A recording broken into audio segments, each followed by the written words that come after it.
यहाँ राष्ट्रपति कार्यालय को भी आग के हवाले कर दिया गया है। ये तस्वीरें आप देख रहे हैं, काठमांडू से ये तस्वीरें सामने आ रही हैं, जहां पर जो राष्ट्रपति भवन है नेपाल का, उसे भी आग के हवाले कर दिया गया है।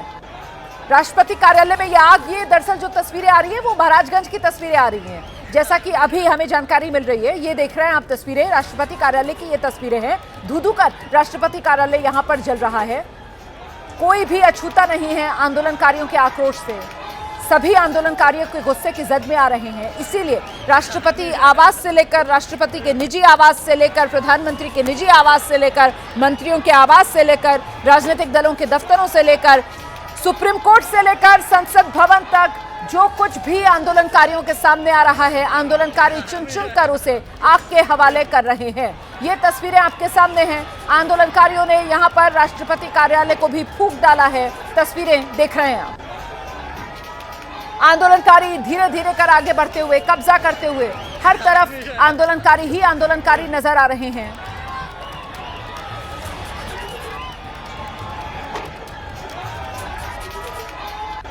तो नेपाल की संसद भवन से लेकर नेपाल के सुप्रीम कोर्ट तक को आग के हवाले कर दिया गया है। नेपाल में ये राष्ट्रपति कार्यालय है जिसे फूंक डाला गया है।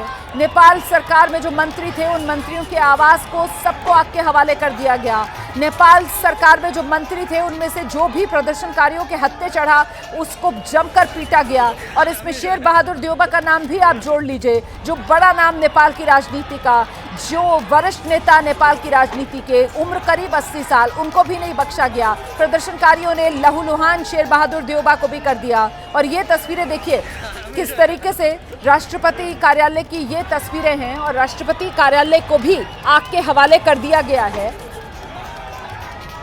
नेपाल में विद्रोह की ये सबसे सटीक कवरेज है, एबीपी न्यूज पर लगातार जारी है। और इस वक्त युवाओं को जीत मिल गई है। नेपाल में सत्ता परिवर्तन का रास्ता तय हो गया है, क्योंकि नेपाल के प्रधानमंत्री से लेकर नेपाल की सत्ता सरकार तक सब सत्ता से बेदखल हो गए हैं। लेकिन सवाल अभी बरकरार है कि आंदोलनकारी सड़कें कब खाली करेंगे, आंदोलनकारियों का ये गुस्सा कब शांत होगा। ये अपने आप में सवाल बड़ा है। आंदोलनकारी पीछे हटने को तैयार नहीं है। आंदोलनकारी मांग कर रहे हैं कि संसद को भंग किया जाए। आंदोलनकारी मांग कर रहे हैं अभी नहीं तो कभी नहीं।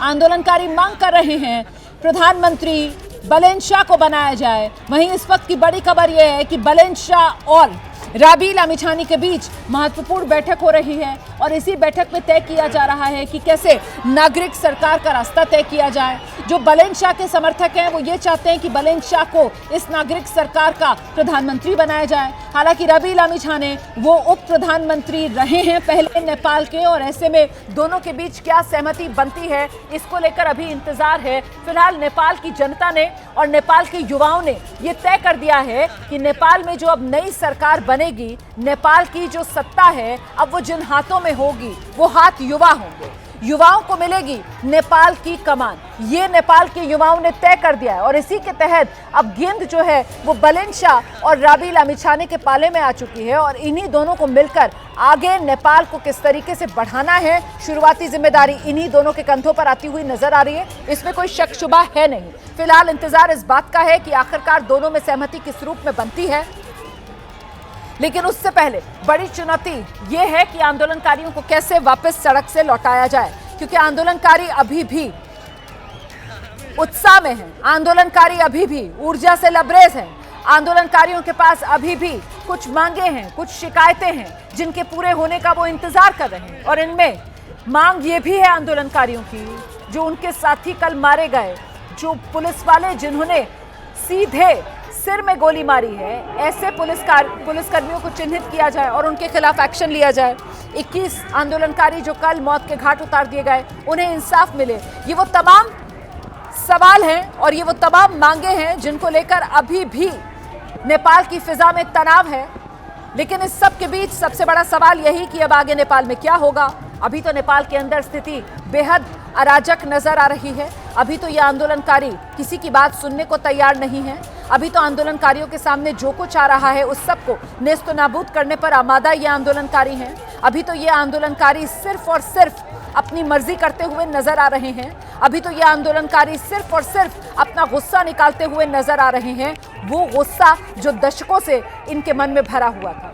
हालांकि नेतृत्व देखिए इस आंदोलन का, मैं फिर से दोहरा दूं, जेन जी, इसी ने नेतृत्व किया इस आंदोलन का। और जेन जी मतलब वो आबादी या वो पीढ़ी आप कह सकते हैं जिसकी पैदाइश सन 1997 से लेकर 2012 तक के बीच की है।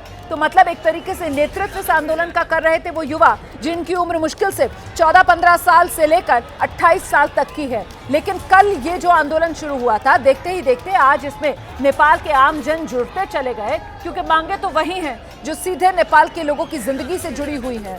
भ्रष्टाचार मिटाना है, ये वो मांग है जिसको लेकर नेपाल के लोग लंबे वक्त से अपनी आवाज बुलंद करते रहे, लेकिन हासिल कुछ हुआ नहीं। नेपाल में बेरोजगारी है, ये वो बात है जो नेपाल के लोग बार बार दोहराते रहे, लेकिन इसका कोई समाधान कभी नेपाल के किसी नेता ने निकाला नहीं। और इसीलिए गुस्सा फूटा, और गुस्सा बुरी तरीके से फूटा। और देखिए कैसे पूर्व प्रधानमंत्री शेर बहादुर देउबा वो प्रदर्शनकारियों के निशाने पर आए। देखिए कैसे बुजुर्ग नेता हैं और कैसे पिट रहे हैं, कैसे प्रदर्शनकारियों ने शेर बहादुर देउबा को उन्हीं के घर में घेरा और जमकर उन पर लात घूंसे बरसाए। और वहीं तस्वीर आप देख रहे हैं, वित्त मंत्री को कैसे दौड़ा दौड़ा कर पीटा गया, वो तस्वीर भी आप देख रहे हैं। विदेश मंत्री देखिए आरजू देउबा, जो शेर बहादुर देउबा की पत्नी भी हैं, उनको भी घर में घुसकर शेर बहादुर देउबा के साथ पीटा गया। तो ये तस्वीरें हैं, और ये तस्वीरें बताने के लिए काफी हैं कितना गुस्सा इन आंदोलनकारियों में अपने नेताओं को लेकर था, अपनी राजनीतिक व्यवस्था को लेकर था, और उसी को बदलने के लिए ये आमादा थे। अब जबकि केपी शर्मा ओली ने इस्तीफा दे दिया है, अब जबकि सरकार सत्ता से बेदखल हो चुकी है, बावजूद इसके अभी तो ये गुस्सा शांत नहीं हो रहा। आंदोलनकारी अभी भी सड़कों पर हैं और इंतजार है उस नागरिक सरकार का जिसके जरिए उम्मीद कर रहे हैं ये आंदोलनकारी कि कुछ तब्दीली आएगी। सकारात्मक तब्दीली के इंतजार में आंदोलनकारी, लेकिन पहली चुनौती ये कि आंदोलनकारियों को वापस लौटाया जाए। कैसे मुमकिन होगा, इसी पर नजर बनी हुई है।